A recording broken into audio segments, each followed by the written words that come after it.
سلام تعنا بلنا زغبركم تقاتلتي مربات ريفوس يوتيوب channel كما يتنحو دلومي بزعبا هلو كونتات هاجرنان أبزوا قرن أفريقيا درأيو زلو حدش معوالتاتن درس حجر مرب هزنا نباهم قريبنا لنا كما تشوك صفتا مربنا مساناختن هون كتكاتولنان بخبري نقدم አንዱ ያብይ ያገር አፍራሽ አካሄድ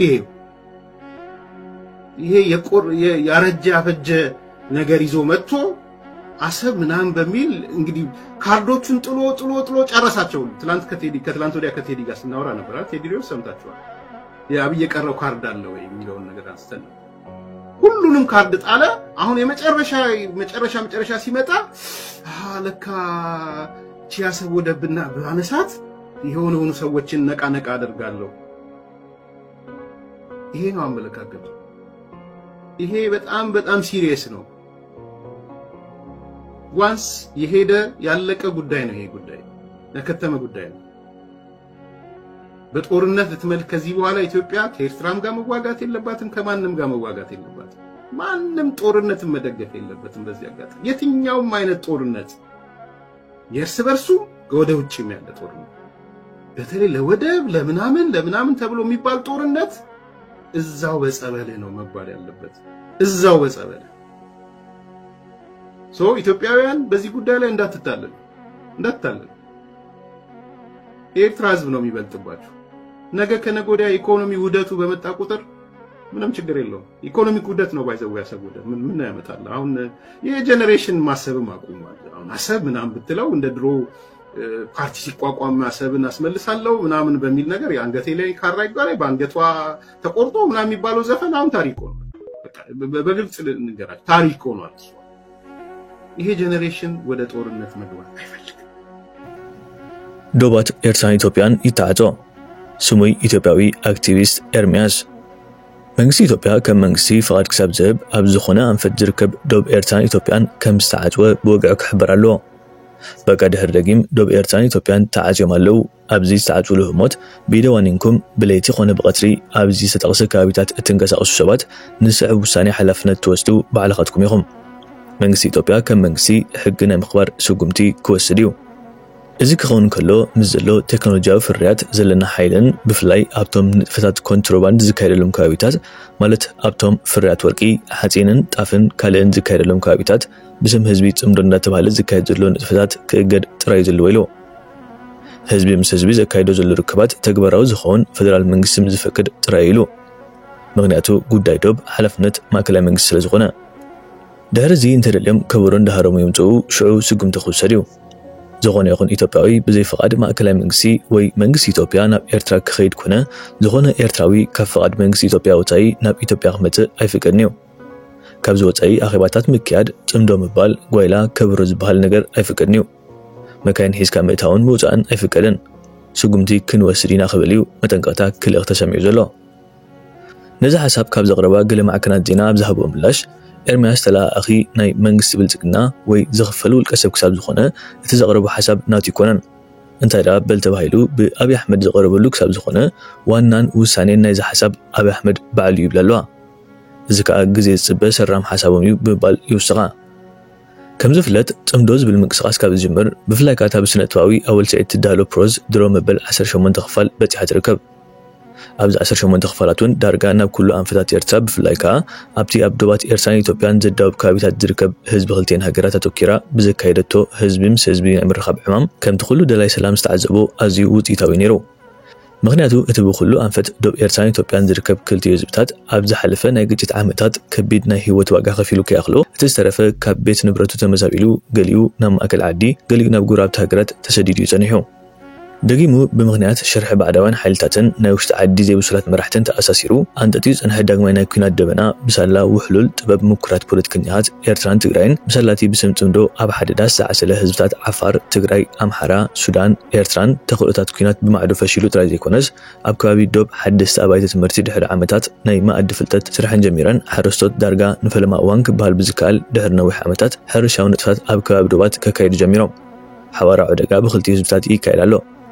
እቲ ካብ ኩሉ ዘሕጉስ ከዓ ድምፂ ጣይት መዳፍዕ ሽታ ባሩድ ተቕሊሉ መጥፎዩ እምበኣርከስ እዚ ኤርሚያስ ዝበሃል ዘሎ ሰብ ነዚ ውፅኢት ጽምዶ ዝኾነ ሰላማዊ ንጥፈታት ጠጠው ይበል ዝብል ዘሎ انت زي اللي بدروناتن نفرت خيناتن تتقيمنا سقومتي كنوسدينا خبليو لتنققلو أبزي إتملختي بقندو تمدوز بالحسب ناي منقس زيكونا والكسبات جمرو كاب حزبي ناب حزب زغيدلو منقسقاسيو إذا كا دلو فرت رايب وقن تقراي زل مريحنتن بمنقس إرترا فلوتو هايبو سرح دلويو أبد ركب ناي لعلوت حلفتو خنا مرحتي فتم إيد أيترين حزبي مس حزبيو سلازي إرمياسن لأختون ناز بغلتي وقانيو قدفو درار عرر كن قبركو بنا زبل دلو حزبا وغالسي التاريخ فتيمو تسعيرو زي فلت مخانيو مغنياتو حزب قطبا حزب سراويت حزب منقسي حزب هاجر حزب مريحنت سلازخونا سلازنبار مس حزب استقالسه كلوغينا كمستسعر فلوتيو بعفش هز مغلتي نايزو القسب زملكتون تهاليو منقس بلتقنان لأختون عسوباتومن بسالا وحلو سانيتات حزبتات تقراي إرترا أمحارن عفارن تقمدو أب تحت زبل أمر بزوسرو أيفال نغينات وقيد نعشلاو مريحنت زبل سقومتي بلتقنان أقدمتون نيلتو كابتو تخمزوتو سلسر الدوميو نزي تتصبيو حزباو معبل كعبسو خمزي كلو مسفرتو خا كم أملهم بمقدلو خاتم أبيلهم زرفهم مرزامناي رعد قالات يفنولو تمدو جن بسنة دليت حزبتات إيكاد كساب زعلوه زغون عقتي وي عنكفي يبلون عبزكر سعزي بلوغن تمدو حيزوه بزلو نهرن زمزقو زلو عوتات انترايو كساب نام مأكل عدي مالت ناب حنبرت عدي سابا يكسس ملاويو حدا ابنت نايزي اتي انتر منقس بلتقنا برتا وقالسي زكاي زلو جنبار حرنت أورومو عبز غربا معلتات ابزوصو مقلتي اتو ودب عبز دليو اوان مزدليو اكال زمدنا خمسرت زخل كلو خمزيلا كيقلت تساميولو إذن كانت بوليتيكاوي كتباوي وتادرا وترت شميمو زلو بابي أحمد زمرح منقس بلتقنا حماق زينا خوينو أفتم من جرر آتي ويركب بتوسقي اتي استراتيجيكاوي كابيتات الناشع زقواتر زلو عدوق وجل حالي تدفانو أكال تمدو بمخان حزب مس حزبنا يمرخب مسرح أب قربا وان كمزجمر حبيرو نيريو إذا كا حزب أمحرا مستبع عين تلي كتمتوز سنحي حاو حزب تقراي نابسلا من نابعركن كماتي مالتيو إذا مزخون سميناو كفال إثيوبيا بفلاي أبتمس إرترا زداب كابتات دهر دقيم بسمع دمزتي تكونه بغينات التحلفي واتساب يلان مالتيو نزو ده تحايزو قلقل مع كنديان إثيوبيا ناي مدغسكر عجا وي برخت يبتحنا قبل اسمع اللوا إذا مالت تقدمو كنمشي دي شوارح مس مينستر تمرتي إثيوبيا بروفيسور برهان نوغا حبيرو أب حنبرتا أديس أبابا كنقساقس ترأي مرحي مدغسكر أبزن زحلفا غربا معلتات كابسلتانو بهزباونا عبتاليو نابسدت أمريح لو اتمرحي دحرتي ناستات سلسة سامتات تقايدة سلامة سلف سيعبيو هاجرو قديفو نا فرنسا عقبة حياتو زلو بزكا قلقل إثيوبيان كم زوني كاليو مالت بسلامة سلفون منقسي يغيريو زبل حساب حزام كم دلو مردات تغيلو أسعيبامون زحابر حفاش عقاتي يبلون هزبي يأكل انتيلو دو زبلو حيليلن سلازي نحنا إثيوبيان كاب حد مكتال وطينا كم أفريقاويت قربت هاجر هزب مدغسكر سميرنا نزي مأمانا مريحنات بسلامة قالسي بزي زخونا نايسب مسواتي بزي مفساس دم مقلاي كاليو كوينات زخونا يخون تاقا ما يفتحنيو نن حديدنا كاب متلا هبت هاجر كم معناون وطاي زخونا زمتولو تيلن سلازي تقال استحيلتاتن منقسن كوفيلوم انت زحسولو نهاجرن هزبن زتاكم سلاميو أسئبنون تنميراتات حدا نخون كوينات دو يبل قوزونا نبسلامة قالسي يخون يبلالوا إذا كان حمرت تمدوخ ساب زخونا وتم كاب كويناتن أقرقرن زربحون مناو حسلتان زدكم الأكلات جن إذي أبايتا تقبر أوهي نخريوو دليت زلو ما يكونون كوينو جن تمدو أبايتا تقبر أو خاموخان زيان قد سيلن مغنياتو زحبر حفاش حاقاتي يبلون زبل مسلا أب مدغسكر حق النتو غاب ترأي أب حنبرت إثيوبيا زيد قملو أبنتن مغنياتن إلن تدعمو سسنا نخلنا عقداسي حابريتا دقفت صندو ناب كله كبصح شير دما غبروا እንደ መንግስት እስኪፈቅድ ድረስ ማንኛውም የኢትዮ ኤርትራ ድንበር መዘጋቱን ይፋ ማድረግ አለበት መንግስት ብልጽግና አብዝ ዋንዚ